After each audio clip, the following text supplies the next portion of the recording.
Fleet News, 15th of December. Consumer appetite for petrol and diesel cars grows, by Gareth Roberts. There's been so much talk, so much hype about EVs, and now more and more people have got to try them, and more people don't like them and are going back to diesel and telling their friends that they don't like them because they've been promised the goose that lays the golden egg, but it's a duck egg.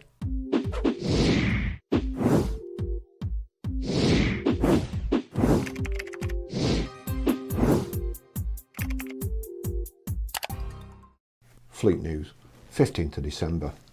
UK consumer preferences are shifting back towards petrol and diesel cars, a new EY report suggests. Why would you think that is? All the reports say that used EVs are flying off the shelf and they're the fastest selling fuel type.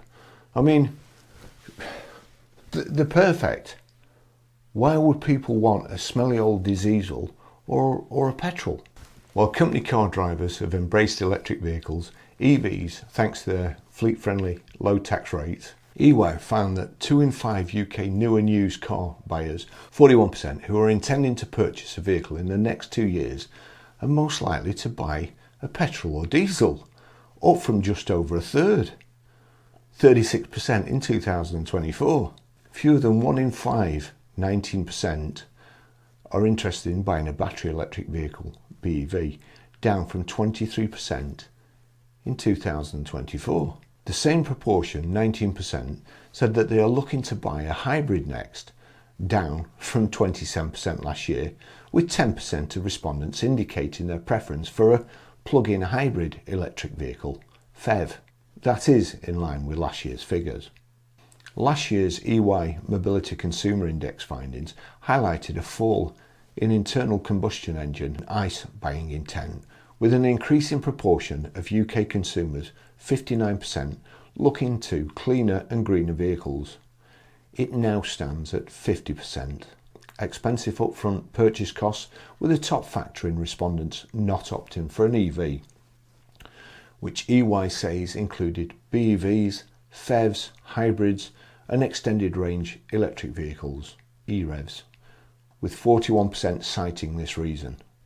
Limited range, 36%, and expensive battery replacements, 30%, were the next most prominent reasons among respondents for choosing not to go electric. Maria Bengtsson, UK and Ireland mobility leader at EY, said UK BEV sales have seen significant growth in recent times. So it is surprising that the latest UK Mobility Consumer Index indicates a shift in preferences back towards petrol and diesel vehicles. They're going to have to start making diesels again, aren't they? Although BEV market share in the UK continues to trail the 28% zero emission, depending on who you listen to. If you listen to the evangelists, oh no, they're going to do it. Bengtsson says these figures shouldn't be a major cause for concern, and there are still reasons for optimism. There's no reason for optimism at all, trust me. None whatsoever.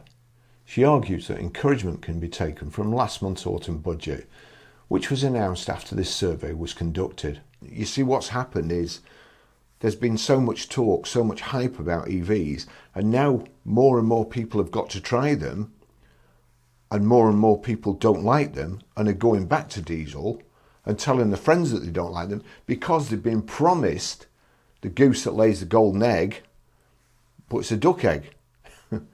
It's just, this is the fault of the evangelists. This is the fault of the EV shills. This is the fault of everybody who's told mistruths and given out misinformation. If EVs had been sold properly, realistically, under-promised, over-delivered, they would have caught on fine. But no, the shills had to bullshit everybody. They had to pretend they were selling like hotcakes. They had to pretend they were the best thing since sliced bread. And then when people bought them, they found out that they weren't.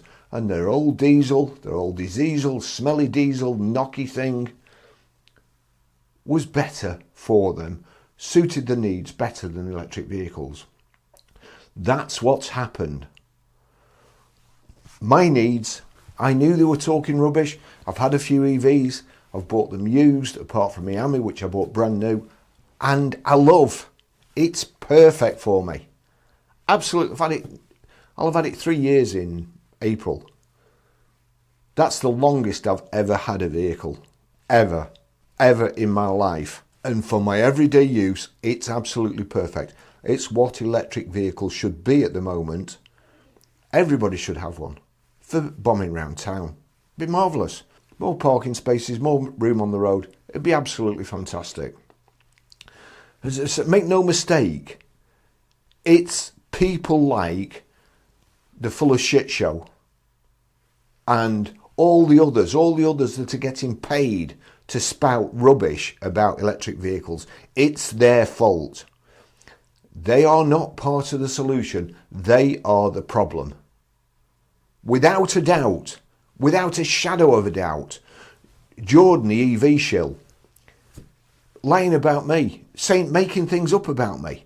Why would you do that? Why would you make something up that's obviously not true and can easily be disproved and show you up to be what you are? A liar. I just don't get it, honestly. Bengston says these figures shouldn't be a major cause for concern, and there are still reasons for optimism. There are no reasons for optimism. Look on the used ones. There is no reason. She argues that encouragement can be taken from last month's autumn budget, which was announced after this survey was conducted, with the Chancellor announcing provisions to improve the affordability of BEVs and enhance charging infrastructure, including an additional 1.3 billion of funding towards the electric car grant. She says this should help address some of the top concerns that UK respondents have cited. However, she warned the new mileage-based tax on EVs could prove a barrier to demand. And with uptake still lagging behind legislation targets, more may need to be done to incentivise and accelerate demand for BEVs among consumers. Environmental considerations and ICE cost concern about the environment was the number one reason for consumers to purchase an EV. No, it wasn't. The only way that would have come out on top is if they had been asked closed questions where the option wasn't given to them of cost. I was told it would save me money. If I was told they would save me money was in the multi-choice questionnaire on that particular question, then the environment wouldn't have got a look in, because nobody cares about the environment. Even if you're an EV shill and you don't believe me, just get into a discussion with somebody, then tell him his EV's costing more to run than a petrol.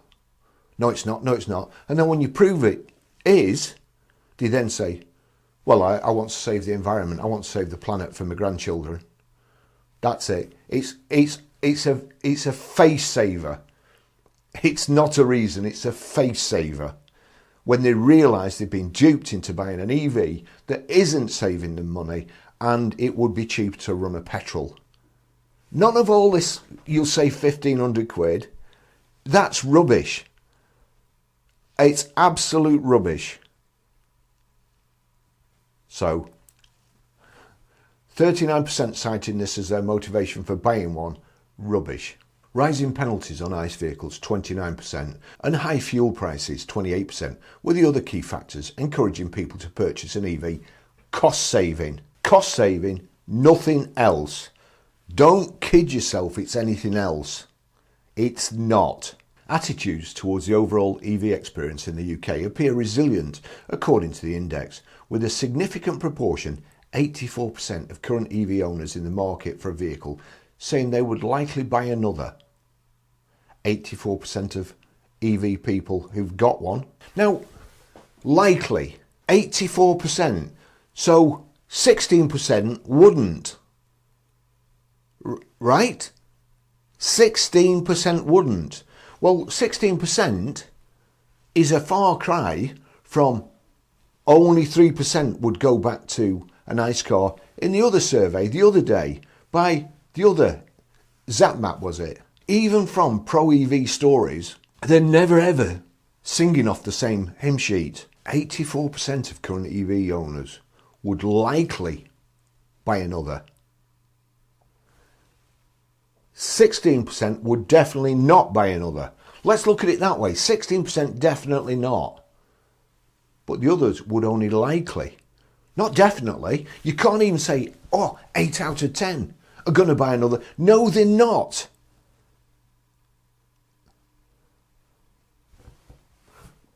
Yeah, they're not. EY, Ernst & Young, they'll probably ask different questions than ZapMap. Trust me, if I wanted to do a survey, I could give you an argument that would say 100% of people are going to dump their EVs and buy an ICE car. 100%. It's just a matter of jury selection. That's all it is.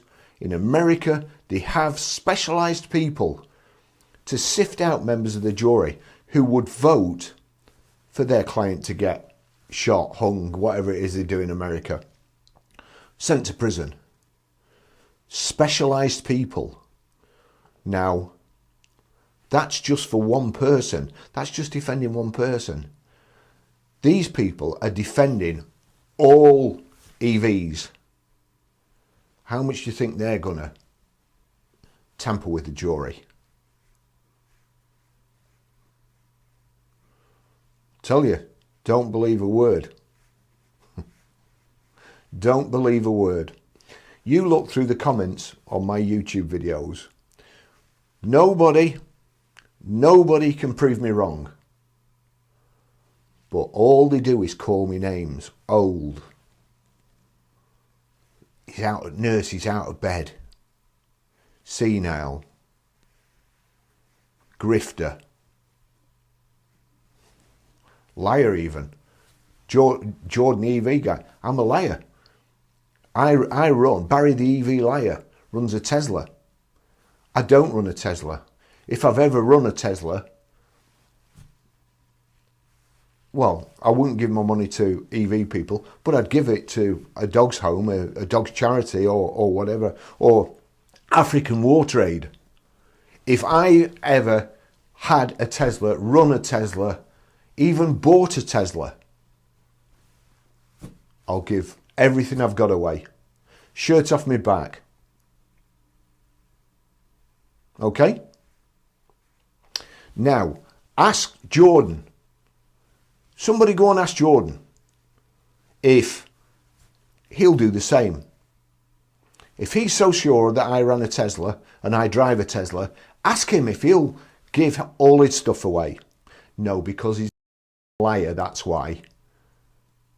That's why he changed his tune. He's not apologised and he didn't tell the people in the forum that I didn't run a Tesla. He just changed it. Barry runs a Tesla Citroen Ami. Spineless. Jordan, you are a spineless. Alright? Liar. The EY report suggests that there continue to be challenges regarding EV charging, with the top issues cited by respondents being locating charging stations. I forget where I was going the other day, but I had my sat-nav on and it knew the car was getting short of petrol and it asked if I wanted to navigate to the nearest petrol station. Just press yes. Now surely it's not that difficult. I'm on the side of the EV people here. I think wherever I go now, I see lots of charging stations. I see lots of empty chargers, even at Lidl. I've never seen anybody charging the car at Lidl yet.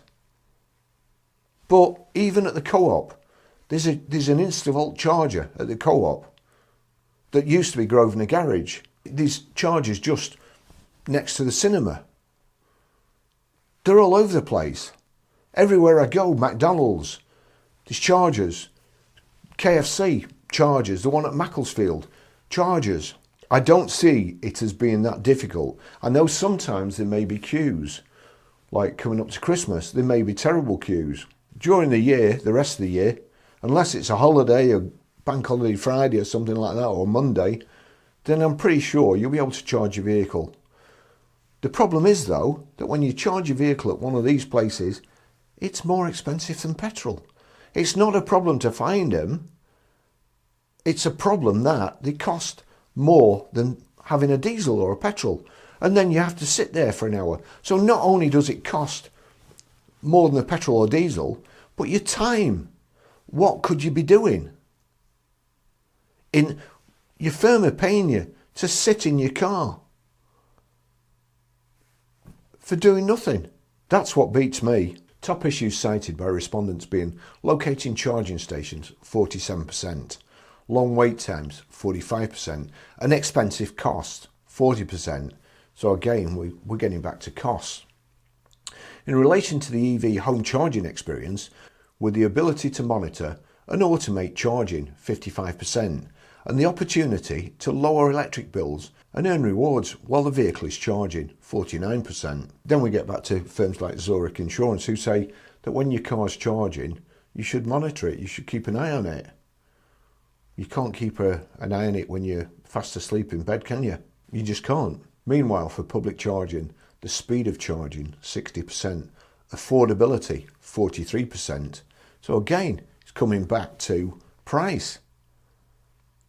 And convenient charging locations, 37%, were the leading priorities. The 37%, they're probably people who, if they wanted to charge, like me, I do my charging when I go into town shopping. Fortunately, I go into town quite a lot. I go into town for my breakfast. Sometimes I go in for my lunch. Sometimes I go in for tea. So there's always an opportunity for me to charge. But I don't do trips in my EV. I just run around town in it.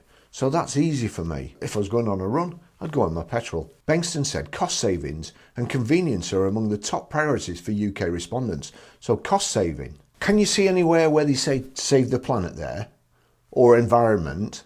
For UK respondents when considering whether to purchase an EV and what they would want out of an EV charging experience. After the government's pledge for further support for charging infrastructure in the autumn budget, these insights should give policymakers and charge point operators food for thought when making decisions around charging locations and potential incentives for road users and car buyers. She does not believe that the shift in consumer preference towards ICE vehicles in this year's index is likely to be a sustained trend as we approach the 2030 ban on the sale of new ICE vehicles, but it does mark a step back for consumer sentiment towards EVs in the UK. However, it comes as the EU is considering pushing back its ban on the sale of new ICE cars, and the Conservatives have pledged to scrap UK plans to end the sale of petrol and diesel vehicles if they win the next election. There is no chance of them winning the next election. They could promise to send everybody to the moon or give them a free EV. They still won't win the next election.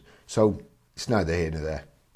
Bengston continued, prioritising the consumer preference highlighted in this year's Mobility Consumer Index will be critical for key players across the EV ecosystem, including auto manufacturers, policymakers and charge point operators going forward.